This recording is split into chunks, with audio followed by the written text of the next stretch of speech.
अशोक गहलोत ने उदयपुर में मीडिया से बातचीत में उठाए देश भर में हिंसा और कांग्रेस संगठन सुदृढ़ता के मुद्दे।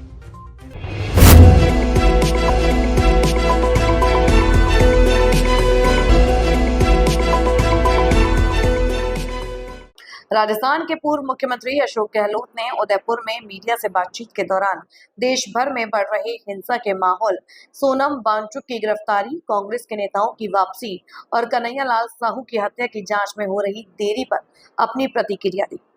गहलोत ने कहा कि मणिपुर में पिछले 2.5 वर्षों से स्थिति बिगड़ी हुई है और अब देश के अन्य हिस्सों में भी हिंसा बढ़ रही है। उन्होंने गृह मंत्रालय पर सवाल उठाते हुए कहा कि यदि पहले ही समय रहते इन मामलों को सुलझाया जाता तो कई समस्याओं से बचा जा सकता था। उन्होंने यह भी स्पष्ट किया कि कुछ एक्टिविस्ट जो लंबे समय से अपनी मांग उठा रहे हैं और प्रधानमंत्री मोदी के समर्थक भी रहे हैं, उनके खिलाफ मुकदमे क्यों दर्ज किए गए और उन्हें जोधपुर जेल भेजा गया। जेल के भीतर सुरक्षा और अनुशासन व्यवस्था पर बोलते हुए गहलोत ने कहा कि यदि जेल में भी मोबाइल फोन और अन्य व्यवस्थाओं का दुरुपयोग हो रहा है तो यह देश हित में अच्छा नहीं है। उन्होंने यह भी कहा कि देश के सभी बॉर्डर एरिया, लद्दाख, मणिपुर, जम्मू कश्मीर में शांति और भाईचारे का माहौल बनाए रखना बेहद जरूरी है। मेवाराम जैन को कांग्रेस में पुनः शामिल करने पर गहलोत ने कहा कि यह निर्णय प्रदेश कांग्रेस कमेटी और अनुशासन समिति की सिफारिशों के बाद लिया गया। पूर्व मुख्यमंत्री ने कांग्रेस कार्यकर्ताओं को संदेश देते हुए कहा कि देश की जरूरत कांग्रेस की विचारधारा की है और संगठन तभी मजबूत बनेगा जब तमाम नेता और कार्यकर्ता मतभेद भूलकर एकजुट होंगे। उन्होंने सभी से अपील की कि कांग्रेस के संगठन को मजबूत करने का संकल्प लें और उसे पूरा करें। ये जो मणिपुर में ले लो अब यहाँ पर जो हिंसा का माहौल बन रहा है वो उचित नहीं है। सरकार होम मिनिस्ट्री को तो मालूम रहना चाहिए कि क्या क्या कारण है। पहले समय रहते हुए बातचीत कर ले तो समस्या का समाधान हो जाता है। 2.5 साल हो गए मणिपुर के अंदर, 2.5 साल कैसे कहते हैं, कितना खून खराबा हुआ। अब इस तरह से बिगड़ गई कि प्रधानमंत्री मोदी जी अभी जाके आए वहाँ पर, उसके बाद में फिर हिंसा होने लग गई। तो यहाँ पे पहली बार हिंसा इस प्रकार हुई है, पहली बार हुई है। और ये एक्टिविस्ट बहुत लंबे अरसे से ये अपनी बात और वहाँ की मांगों को उठा रहे हैं और ये मोदी जी के बहुत बड़े समर्थक भी रहे हैं। ये अब अचानक क्या हुआ है कि ये इनको आप जो मुकदमा दायर किए इनके खिलाफ में, पहले कह रहे थे कि मेरे खिलाफ में मुकदमा दायर करेंगे, जेल में डालेंगे, और वास्तव में जेल में डाल ही दिया। और इतने बड़े कौन से ये टेररिस्ट हैं कि इनको ठेठ जोधपुर जेल भेजना पड़ा।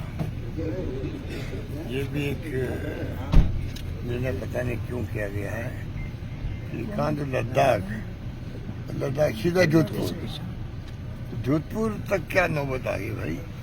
ऐसे कौन से आतंकवादी है ये।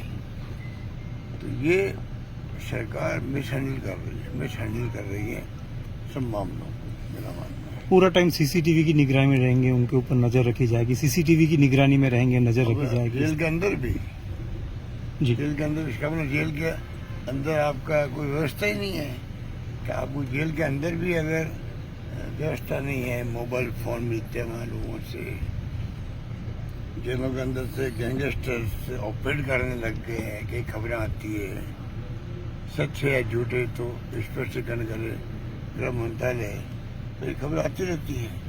तो ये जो कुछ हो रहा है अच्छा नहीं हो रहा है।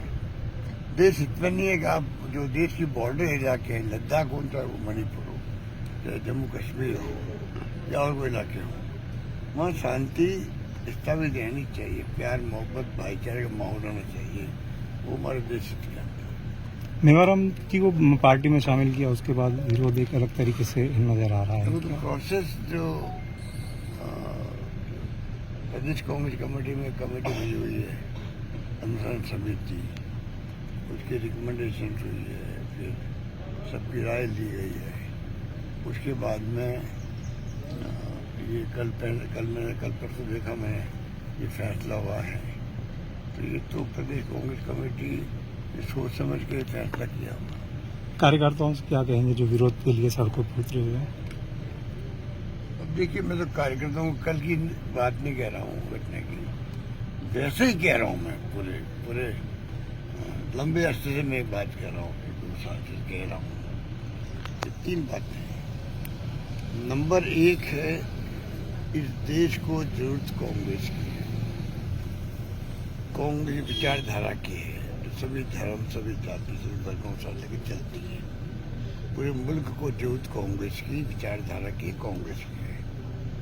और जब जरूरत है कांग्रेस की, तो कांग्रेस का मजबूत होना आवश्यक है देश हित के अंदर।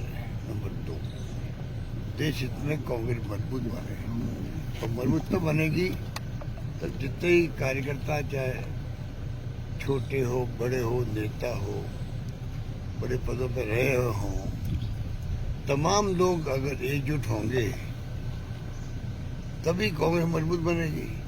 तमाम मतभेद भूल जाओ, एक दूसरे के नजदीक आओ, एक दूसरे को समझने की कोशिश करो, और कांग्रेस पार्टी के संगठन को मजबूत करने का संकल्प लो और संकल्प पूरा करो। ये मेरा संदेश है।